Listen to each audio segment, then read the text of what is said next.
Well, good morning, everyone. Is that better? Well, good morning. Thank y'all for being here on this Valentine's Day. I hope everybody's sweetheart is happy this morning, but whatever.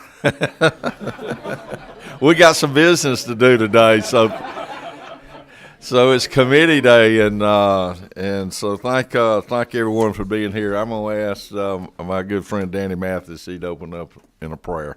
Let us pray. Father, we do thank you for this Valentine's Day. We thank you for the good companions that we all have and our wives and husbands. We appreciate that. Father, we just thank you for this committee. We just ask that you be with us, and what we do here today makes a good impression and do good things for Georgians, and we just ask that we follow your will. In Christ's name, amen. Today is also 4-H Day at the Capitol, so I hope if you see some of your 4-H members out in the hallways, I hope you'll speak to them. They have lunch. I'm sure we're all invited down to the depot for lunch, although we do have Rural Caucus lunch today as well. Is that you want to make that announcement?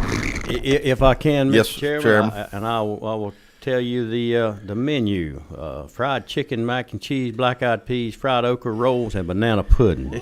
So please.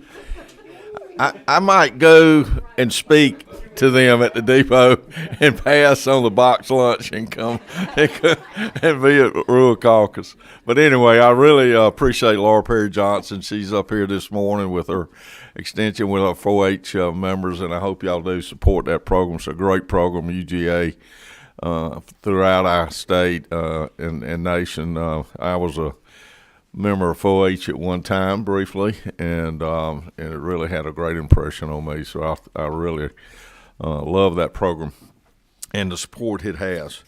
Well, we're going to start off. I see my friend Senator Kirkpatrick has got a bill coming over from the Senate, so I don't want to delay any Senate bills because we have a lot of House bills coming over that I hope you'll certainly support. And is this your first visit to the House Ag Committee? This year? Okay. Well, welcome. We're glad you're here. And you have SB 410. Yes. Thank you, Mr. Chair, and happy Valentine's Day and happy Ash Wednesday to everybody. It's kind of odd that they're the same day, but that's just what we're dealing with today. Some people it may be sad morning.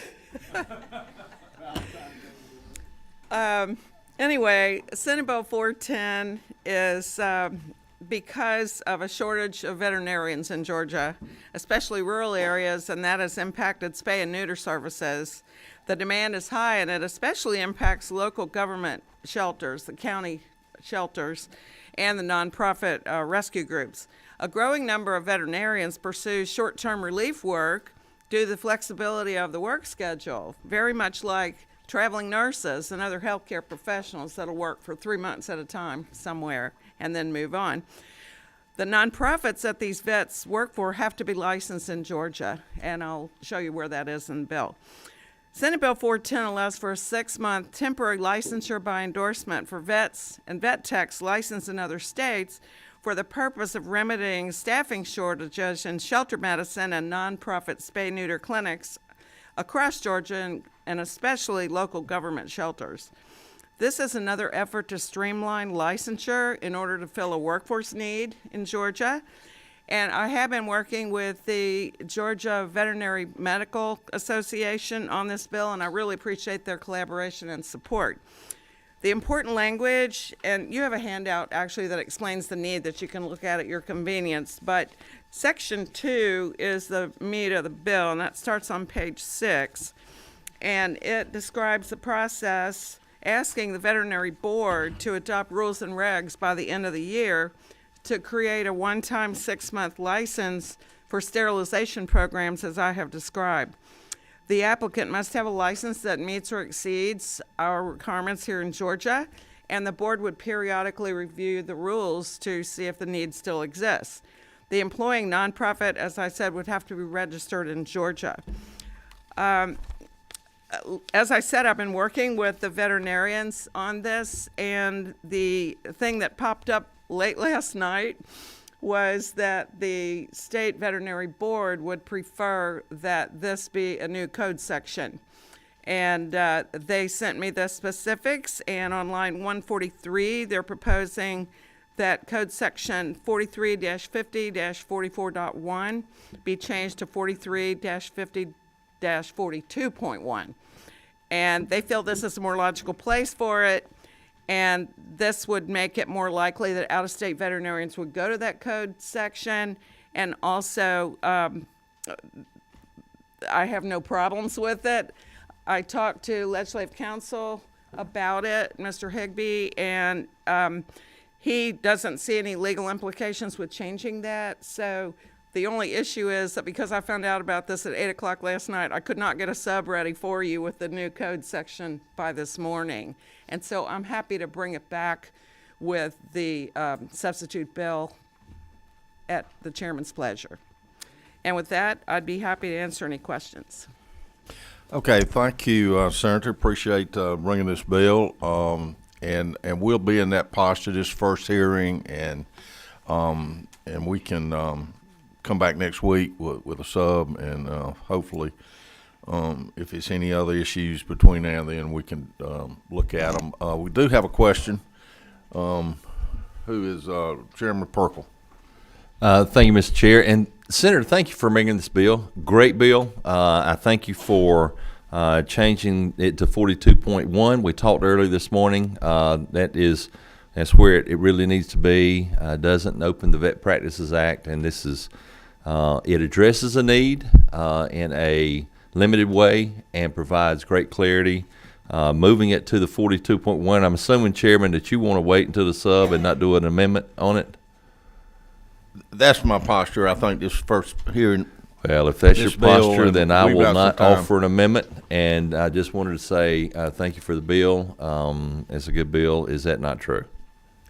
I believe that it is, and on my conversation with legislative counsel, I think it would be cleaner to do a sub to be sure that we catch every spot that needs to change. So I'm happy to come back before you next week. Got a couple more questions if you've got time. I got time. Representative Cannon. Thank you, Mr. Chairman. I can tell you in my experience with local government, this is a huge issue for where our county is. It's a huge backlog for the Humane Society, and then it becomes an animal control issue. So it's a large cost for us. It's a really good bill. I appreciate it. Thank you. I did speak to ACCG this morning, and they also acknowledge that's a big problem for the counties. Thank you. We've got one more question, Chairman Taylor. Thank you, Mr. Chairman. Thank you for bringing this bill. My county also has a big issue with this. I just had a question. Are there different levels of veterinary technicians? Do we need to list them all? It just says veterinary technicians. I don't think so, Okay. Chairman. I will check that out and be Okay, sure that I'm giving you just the make correct sure. information. And obviously, they would be supervised by the Right. vet that is responsible for the work. Okay, thank you. Thank you. Okay, I see no other questions, but this bill also does highlight some other highlights the shortage of veterinarians in our state. I know some on this committee are very aware of the shortage of large animal vets throughout our state and are working on that issue to try to help that situation. So thankful for what our veterinary school does, training veterinarians, and big need out there, and this is one of them. So thank you. Hopefully we'll be back next week with a sub and get this in the queue. Thank you, Mr. Chair. I'll get the sub to you very quickly. Yeah. And also, I'd be happy to help with the other issue that you're working on with the large animal vets. Okay. Thank you very much. Okay. Our posture also now is we're not going to hear HB 981 today. Y'all can, that bill, Chairman Burchett and I have some conversation about that. We're holding that. Representative Maynard has got a bill that I want to hear today, and she is stuck in track. Is she here? Oh, there she is. Well, good morning. HB 149. Got a bill that's really, we heard last year, I believe, or talked about. You dropped it, but this a very similar bill. This is a different number, different bill came back. So let's, it should be in everyone's packet. HB 149. All right, the mic's yours. Thank you, Chairman. Yes, so we've had this bill here before the committee several times. Originally, when I brought the bill in two different sections. One was you must give people their change back. The story that I gave you in my neighborhood, not my neighborhood, but one of the communities that I represent, a man was in the Family Dollar. He went to go buy some milk, and the store said it's exact change only. He had a $5 bill, and they said, you take this milk for $5 or you don't take the milk at all. The problem is in many communities, especially in my community that I represent, there are food deserts. There aren't grocery stores. So the Family Dollar literally is where people go get their groceries. And so who knows who the milk was for? Maybe it was for their grandbaby. I don't know. But the point is, when he walked out the store, he was extremely upset because he had to buy the $2 milk for $5 because the store had a policy of exact change only. And that is what this bill is about. If you don't have change, well, what about giving people a store credit? Even if you handwrite it, you can't just tell people we're going to keep your change, especially if you're not reporting it as extra business income. And that is the gist of the bill, and I'm happy to take any questions. Well, thank you. And to the committee, we passed out HB 940 last week, Todd Jones's bill. If y'all recall, that required some places to take change, and take legal tender cash. And so I think the reason we brought this bill back is we really need this bill to, along with Chairman Jones's bill. If we don't want, in my mind, you don't want businesses having to take cash but not having change. It would really discourage it. And if you're going to take cash, then you need change, or your bill says store credit. So Yes. so it really gives them out if they don't have the correct change. So I think it's a great bill that accomplishes a lot, along with Chairman Jones's bill we passed out last week. We got a few questions here. Representative Carter. Good morning. Thank you. Good morning, Representative. My district probably is the capital of Family Dollar, Dollar Generals. And I honestly have to say I've never heard what you just shared. But my concern would be, in the event someone had a $5 bill, the milk was $3.49 plus tax, so you need somewhere around $1.20 in change. Of course, I wouldn't want the person to pay the $5. But now you're going to require, this bill is going to require a convenience store to start tracking credits. How would they manage that? Well, right now, stores have coupons, stores have gift cards, stores have all sorts of means of, stores have layaway. You know, the bill does not tell the store how to do that. They can manage that on their own. For me, I had a daycare. If someone came in and wanted to pay for a week of after school programming, right? I wrote a note saying you have paid for this and you can present this to, back to the school any week that you want it. So it doesn't have to be, if they are writing it, if they make something on their letterhead that says, okay, I owe this person $125, it seems very easy. You can make a store credit any number of ways that you would want to, but I don't want to get into the operations of I don't want the bill to get into the operations of how the store will do it, by the means for which they'll do it. I feel like they can come up with that, especially if it's a franchise. That seems like it would be easy to me, but I'll let the committee decide on if they want to make the bill more specific, if that's what you're asking. Does the Okay. representative further yield? I'm fine, yes. So my other concern, even with the bill last week, was during COVID, we had a change shortage, and in a situation like that, if we're requiring change and cash, I guess when we're doing these, I think kind of being thoughtful. So in the event that we're in a situation similar to like we did in COVID, and we did have a shortage, what is the expectation of a store? And it sounded like your bill was triggered because of something that had happened in like a community convenience store. And I heard you say you don't want to get into the logistics of that, but if we're going to pass legislation that requires, I think we got to think it through. So help me understand and see this.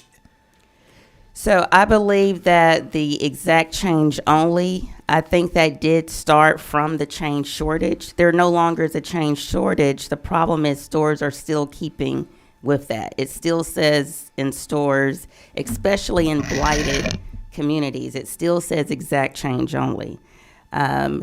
This particular store is on Bankhead Highway, Donald Lee Hollowell Parkway. There are no grocery stores over there. So the store that decided they were going to charge $5 for a half a gallon of milk, they can write on a piece of paper, they can call the manager and say, we don't have exact change. Can you write a hand note saying that this customer has a $1.25 store credit? But I'm open to the committee giving suggestions. I'm not prepared to talk about the operations of how the convenience store will do that, but I'm open to suggestions. Okay, we've got some other questions like you, and let's move on. Representative Cameron. Good morning, Representative. morning. Great bill. Have you had any pushback from any convenience store lobbies or any Dollar General, those type of people? They push back on this any at all? No, this bill has been out there for 3 years, and no one has pushed back. Okay. In fact, they've spoken about it on media stations, and it's been very favorable support for citizens, because Georgia citizens are the ones that have been impacted by this. All right, thank you. Chairman Taylor. Thank you, Mr. Chairman. I actually have had constituents complain with this same issue. A lot of it was on the interstate, and it goes back to when we had COVID, but it is still happening. If they don't have the correct change, they're wanting them to just leave all the money. And I appreciate your bringing the bill, and at the appropriate time, Mr. Chairman, I'd like to make a motion. Thank you, and we'll come right back to that. We've got one more question, Chairman Leverett, and then we'll get back to you, Chairman Taylor. Thank you, Mr. Chairman. Thank you for bringing the bill. I just, in response to the concerns that were raised, I do think it's better just to say give a store credit and not dictate precisely how that works, because it would be difficult for some stores perhaps to comply with a detailed, specific elucidation of certain steps that they might work for some stores and not for others. And I just also want to note you've got some exceptions in here for sole proprietorships, places with only one employee, which I think would address some of those concerns as well. So thank you for that. Thank you, Chairman Leverett. And that actually came from one of the representatives here last year when we talked about it. What if someone is at a fair or at a festival and they're selling their product? So those individual sole proprietors would not be responsible for this. Thank you. Thank you for bringing this bill. I would entertain a motion at this time. Representative Taylor. I move do pass House Bill 149. Okay, we got a motion. Have a second. Any other discussion? We're talking about HB 149 LC 510230. All right. All in favor of passage, say aye. Aye. Opposed? Hearing none? Opposed? Okay. So noted. The ayes have it. Motion passes. Thank you Bill so passes. much. Thank committee. you. Thank you. Okay, we got one other little piece of here. It is not in my folder.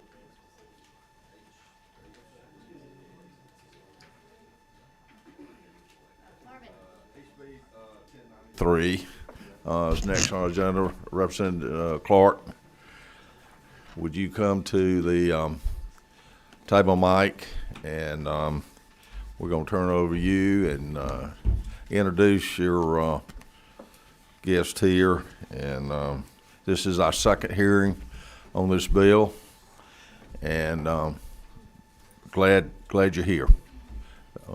Go ahead. Thank you, Chairman. Well, with me is Tom Rawlings, and he'll be he's worked with me on this bill and be answering any questions the committee might have that he might can help just explain better. So thank you, Tom. So we're working on House Bill 1093. It is a new substitute, LC 442714S.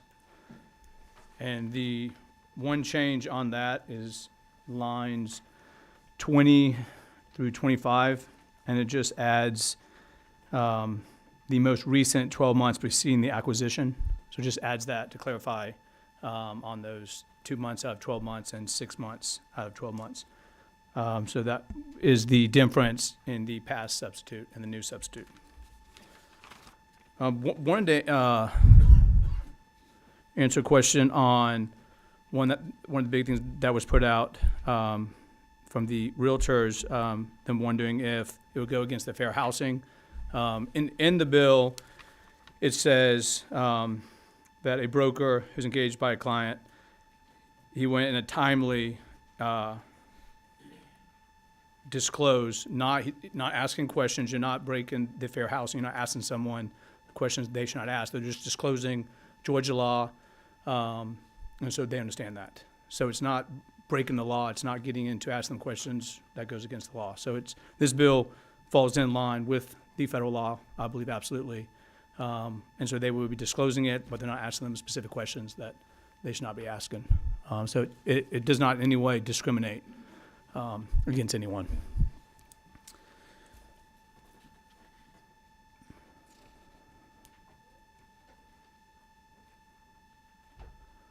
I think overall those were one of the biggest questions. I'll take some questions on it if there are any others to clarify. I think that was one of the big ones. But again, that was just disclose. You're not asking, as was said by the realtors.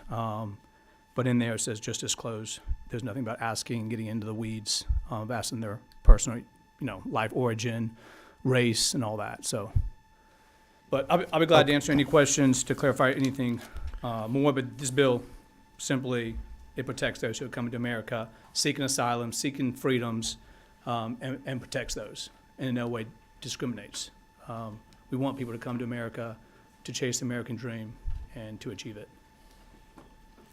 Okay, thank you, Representative, and we'll be in a posture to take some questions, and you could answer there, and want to try to get any concerns out of the way about this bill. Chairman Perkle.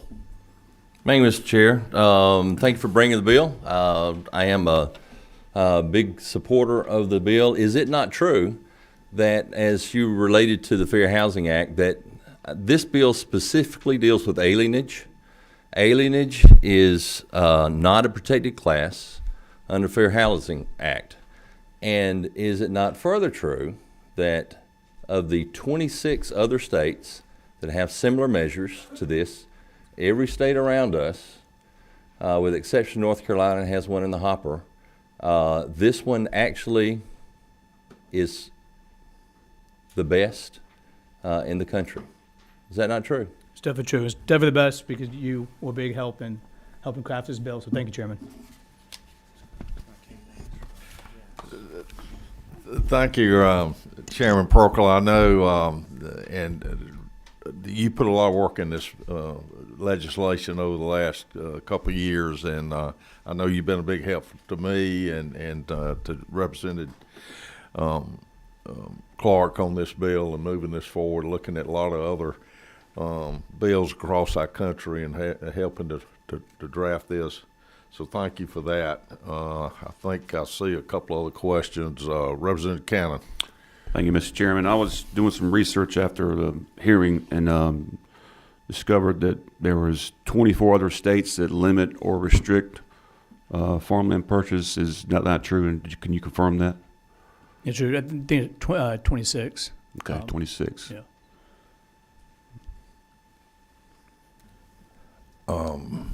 Representative Lewis Ward.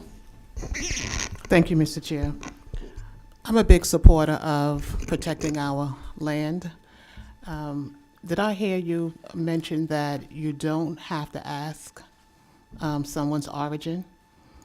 Yes, that's correct. It's just disclosed in the Georgia law, so they just understand the law. How would we know whether or not the person purchasing the land falls under this foreign adversary without asking? Representative, if I can answer that, it's like any other disclosure. When you have a legal requirement to disclose the law about an issue, for example, who can buy land, who can drive a car, you disclose that evenly to every person. If the person then intentionally violates that law, it's on them. It's not on the real estate broker. It's not on anybody else. It is completely on them. So the disclosure part, I think, as Representative Clark said, is not about inquiring. Can you buy this property? It is about simply telling everyone, this is a limit on purchasing property, certain types of property, by by agents of hostile foreign governments. Thank you. Representative Lim.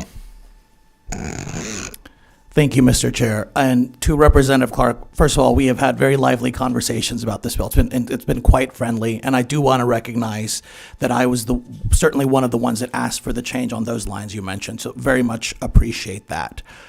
I am still concerned that the bill, without necessarily catching the bad actors that will be intent on finding workarounds, because I think all of us support, again, national security. The concern is that it might still have the chilling effect on those who intend to do good business in Georgia, and that it might have that negative economic impact. Last time we heard testimony about how the Florida bill scared legitimate businesses away, and that this might create challenge to storage and shipping in Georgia. That was actually new to me. And I do think those reactions from businesses are valid to the extent that businesses crave stability and legal certainty, and not just businesses, to the extent that it impacts our higher ed institutions and their research interests abroad. So just three things, I'll put it all in one to clarify. One, I'll hit you again with the definition of legal resident, because I know that wasn't changed. I say that because by some definitions, including in the Georgia Code, legal resident could just mean someone who intends to stay here permanently. I mentioned even if they leave for long periods of time. I mentioned my father and my mother.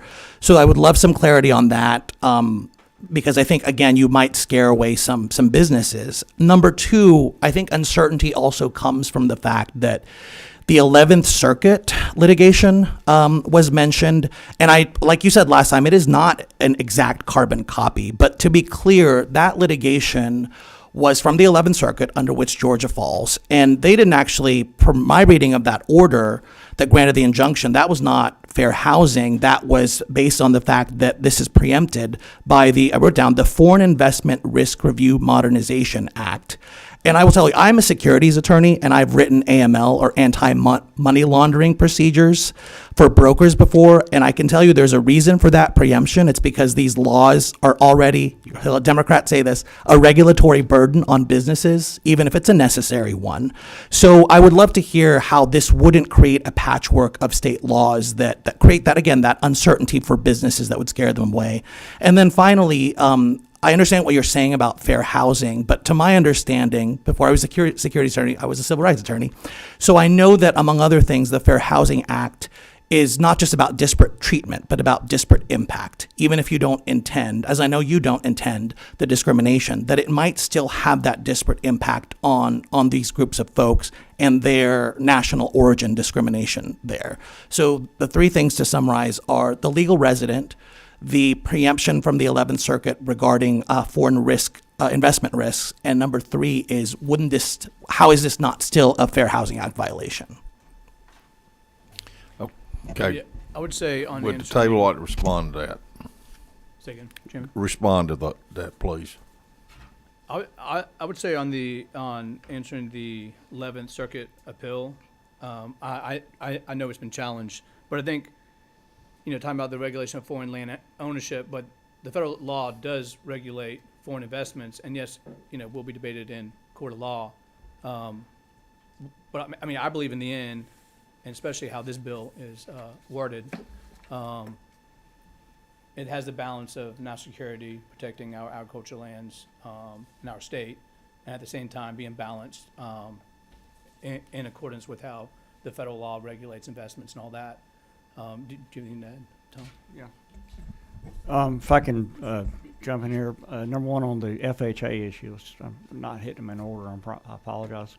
Of course, the bill is not intended to affect dwellings under the FHA or residential property, and so I think that's even the 11th Circuit case. You're right; it did not hinge on FHA. In fact, they haven't even discussed that. I would note that to the representative that the injunction was a preliminary injunction based upon the Committee on Foreign Investment in the U.S. legislation at the federal level. But the court specifically noted we are not addressing right now whether that actually preempts. And in my research, although you'll find in all of the literature that the CFIUS is not working at the federal level. Now, while it does cover the ability of the federal government to limit investment, I do not see in that law an intention by the federal government to completely dominate the field, so to speak. And I think that is why we have seen 26 states pass land like this. I think it's why we've seen the 250,000 acres in Oregon that were owned by, I think, a Chinese Communist Party member that no one knew about. So I think there are a lot of gaps in the federal law that, to me, indicate that there's not a congressional intention to preempt what we're doing here. And I apologize, your third question was? Legal resident. Yeah, legal resident. I've looked at that issue, and I appreciated the question. I really did, because when I'm kind of doing the research that Representative Clark asked me to look back at it. I believe whenever you see, both in the Georgia Code section and then Title 8 of the Federal Code, when you say U.S. citizen or legal resident, it translates to permanent legal resident, someone with a green card. Now, the point is that if a person is here, to the extent that it's not, a little bit some leeway on it. If a person is here in the U.S. legally, and I think that they're less likely to be an agent of a hostile foreign government. What we've kind of targeted, as you know, is entities that are controlled by hostile foreign governments themselves, and individuals who, by the fact that they are not domiciled here, that they are in fact non-resident aliens without legal residence, without U.S. citizenship, that and especially with the point that they've been out of the country or out of the state for a significant period of time recently, that's what kind of flags that for us, and I hope that answers your questions. Just a very quick follow-up on that. So it's, just to clarify, so it's your position that legal resident does mean you have to be a permanent resident, so you Yeah, can't be, It means green card. like last time Representative Martinez was talking about his family, they wouldn't, upon coming here for asylum, immediately be a lawful permanent resident. Yeah, but they may have legal. So that's what I think you raise a good point. I think you can condition. It technically means legal permanent resident, but that's how it's interpreted generally. But my feeling is that if you are, you have to also look at that in conjunction with non-resident alien. Okay, so if you are a resident alien with legal residence, I think that probably covers you. Thank you. Chairman Corbett. Thank you, Mr. Chairman. At the proper time, I'd like to make a motion. Okay, we got one more question I want to cover, and then we'll come right back to you. Thank you for that, Representative Hagan. Thank you, Mr. Chairman. I just want to ask a few clarifying questions as well. First of all, no matter what the country of origin of a person, just want to clarify, we're not talking about residential property at all here. That's correct. We're focused here on agricultural. So that also would apply, it does not apply to zone businesses, property that is zoned for business purposes, unless it is within 10 miles. Unless it's right next to a military base. A military base. Okay, so we're not talking about residential property or business property, no matter the country of origin of a person. This bill does not apply to that at all. Right, we're talking about making sure that that our ability to feed ourselves is not controlled by hostile foreign actors. Thank you. Okay, to properly cover this, we had a couple of people sign up for this bill, and we just have two. So I was going to ask Sarah Hunt Blackwell if she would come to the podium and tell us who you are and who you represent, please. Good morning, Chairman and members of the committee. I don't think I've had the pleasure of meeting many of you. My name is Sarah Hunt Blackwell. I'm the First Amendment policy advocate with the ACLU of Georgia. Thank you all for taking time to hear testimony on this bill again. Last week, our policy counsel at the ACLU of Georgia, Ben Lind, came before you all and shared a few reasons why we oppose HB 1093. I'd like to briefly echo some of those sentiments again this morning. First, everyone in the U.S., including non-citizens, receive equal protection under our federal and state laws. Removing possibilities of agricultural land ownership from people who are citizens of other countries is discriminatory and runs afoul of equal protection. Second, limiting immigrants' constitutional rights and protections under the guise of national security is not a novel practice. We have seen this strategy deployed throughout history, and it's one that has proven to be damaging to immigrant communities and generally unsuccessful in United States courts. I believe that Mr. Lind has already shared with a few committee members a preliminary injunction that came down from the 11th Circuit just 13 days ago, as has already been mentioned in conversation. And this preliminary injunction enjoins Florida's law that is very similar to this one, although not identical. Lastly, the Committee on Foreign Investment in the United States, which is housed under the U.S. Treasury Department, conducts reviews on real estate and other covered transactions involving foreign persons. The types of covered transactions that the committee reviews was expanded in 2018 and includes purchases for property that is located in proximity to sensitive government facilities. These reviews assess national security threats and preempt state regulations regarding property purchases by non-citizens. It is very unlikely that HB 1093 would be upheld in court, and beyond that, it has immense potential to negatively impact people who come to our great state seeking stability and better opportunities. I ask that this committee please vote no on HB 1093. Thank you, and I'll yield for questions. Thank you. Thank you. Representative Clark, anything, comments you want to make? I would just say, on this bill, it protects those who are coming here, protects the legal residents, people who are seeking asylum, freedom, the American dream. So I definitely disagree in any way.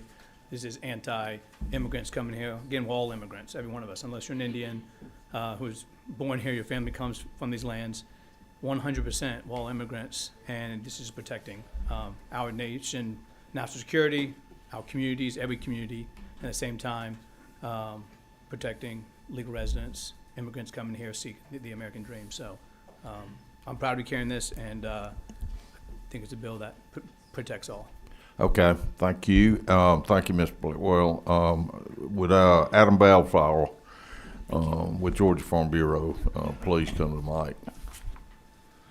Good morning, committee and Mr. Chairman. I'm going to be very brief with my remarks. I didn't get the chance to speak at y'all's last committee hearing on this bill, but I am with Georgia Farm Bureau. We are a grassroots farm advocacy organization. We have members in each one of y'all's districts and spanning all across the state. But I just wanted to get up and voice our support of this legislation. We appreciate Representative Clark and all the work, and Representative Perkle last year and all the work that they've done on this issue.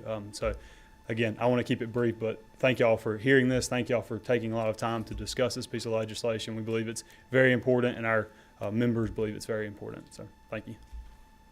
Okay, thank you. We're getting very close to a posture of getting back to you, but I think I have one more question from a committee member. We'll cover this, and then we'll ask to make a motion. Representative Willis. Thank you. Thank you, Mr. Chairman. Good morning to all. Thank you for bringing the revisions back to the committee. I was here last week, I think, when we discussed it. I just have a few questions for you, just for clarification. As someone who has worked around the world, pretty much everywhere but Antarctica, just about, I've noticed there are cultural differences.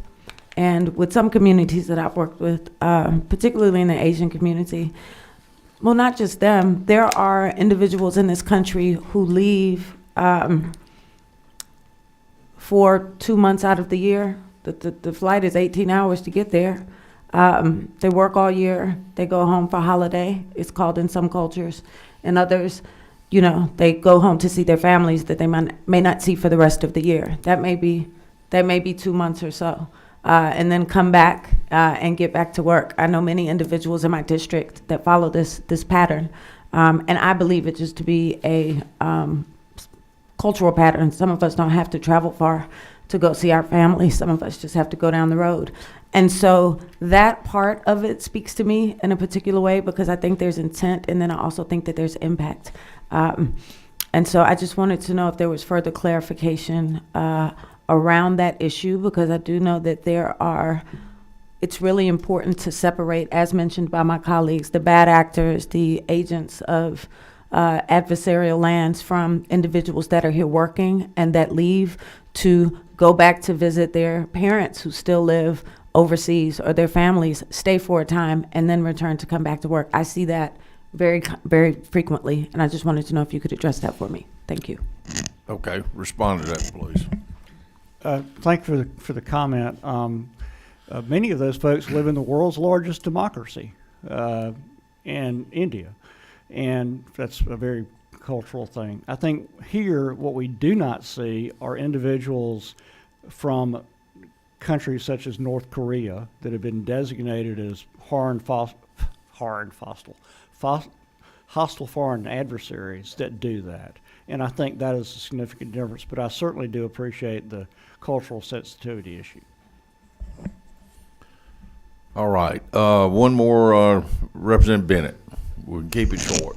Thank you, Mr. Chairman. Very short, and following up with my colleagues' comment about the 2 months, is there a possibility, is there a rationale why it is 2 months? And second part, if there's no evidence that 2 months is a valid or reasonable requirement, is there opportunity to increase that to be sensitive to my colleagues' experience? I'm always open to changing, something that needs to be fixed. I feel like why I think it's good in there is we're the bastion of freedom. People come here seeking asylum, seeking the American dream. But again, this is just targeting foreign adversaries, government officials who come in here with a bad intent. So even as one of my colleagues last time mentioned, even if a former dictator of one of these countries wanted to come over here and buy us some agricultural land and all that, legal resident, they can do it, you know. But then you're still trying to catch those bad actors.